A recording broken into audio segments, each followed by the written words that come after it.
देखिए, भारत जोड़ो यात्रा का असर केवल हमारे जो अलाइज हैं उन पर नहीं हुआ है, आरएसएस पर भी हुआ है। कभी उम्मीद कर सकते थे कि मोहन भागवत मदरसा जाएंगे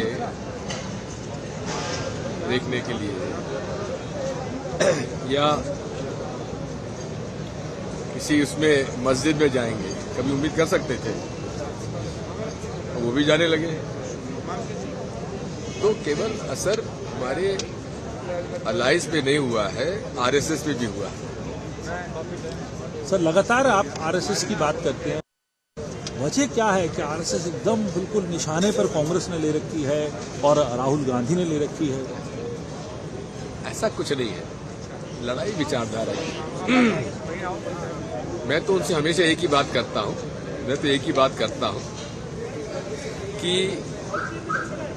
आप लोग हिंदू राष्ट्र की बात करते हो, तो भारतीय संविधान में तो नहीं है। इसका मतलब है भारतीय संविधान पर आपको भरोसा नहीं है। अगर भारतीय संविधान पर भरोसा नहीं तो फिर चुनाव क्यों लड़ते हैं, संविधान की शपथ क्यों लेते हैं?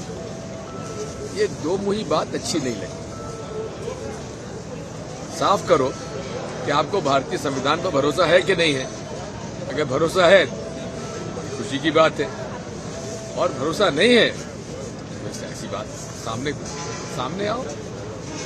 सर, राहुल जी के बयानों में आजकल हम बात जो है ले जाते हैं, कभी गीता पर, कभी ले जाते हैं रामायण पर, कभी शिव जी पर। कल उन्होंने ये कह दिया कि ये लोग जो हैं कौरव हैं, जो आज के डेट में कौरव हैं, वो निक्कर पहनते हैं। आरएसएस पे इनडायरेक्टली कटाक्ष था। ये भी कहा कि हर महादेव नहीं बोलते। ये भी कह दिया कि श्री राम बोलते हैं, सिया राम नहीं बोलते। ये एक तरीके से देश के अंदर एक नई बात करते हैं। ये राहुल जी के भाषणों की बात में आती है कि क्या सनातन धर्म पर उन्हीं का ठेका है क्या? हम लोग बात नहीं कर सकते? मैं तो कहता हूं ये सनातन धर्म को जानते ही नहीं है।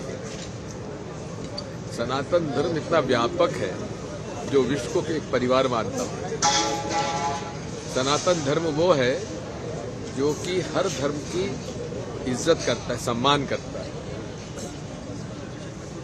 जो अपने नारों में कहता है विश्व का कल्याण, प्राणियों में सद्भावना। ये सनातन धर्म। ये तो कुर्सी के लिए और सत्ता के लिए धर्म का दुरुपयोग करते, बेच रहे हैं धर्म को, सनातन धर्म। ये कोई धार्मिक लोग नहीं है। सर, आखिरी सवाल फिर उसी बात पे आपकी यूनिटी की बात कहूँगा, अपोजिशन यूनिटी की। भले हम आपसे साथ चल रहे बात कर रहे हैं, क्योंकि आप लोग बार बार इस प्लेटफॉर्म से कह चुके हैं यात्रा राजनीतिक, लेकिन 2024 की बात करें तो जो अपोजिशन के नेता भी अब कहने लगे कांग्रेस को साथ, शरद पवार साहब कह रहे हैं कांग्रेस को साथ बैठना चाहिए, उद्धव ठाकरे को साथ बैठना चाहिए, विधानसभा लोकसभा चुनावों की बात जो है वो कर लेनी चाहिए, छोटे दलों को साथ आना चाहिए। तेजस्वी यादव भी कह रहे हैं 2024 में पीएम कौन होगा ये अहम नहीं, लेकिन 2024 में बीजेपी को हराना है, यही लक्ष्य है। तो इसको इस संदर्भ में कांग्रेस किस तरीके से देखती है, और क्या माहौल अब लगता है कि बन रहा है और बनाना जरूरी है? आपने 2004 का चुनाव भी देखा। उस समय सबने अलग अलग चुनाव लड़ा,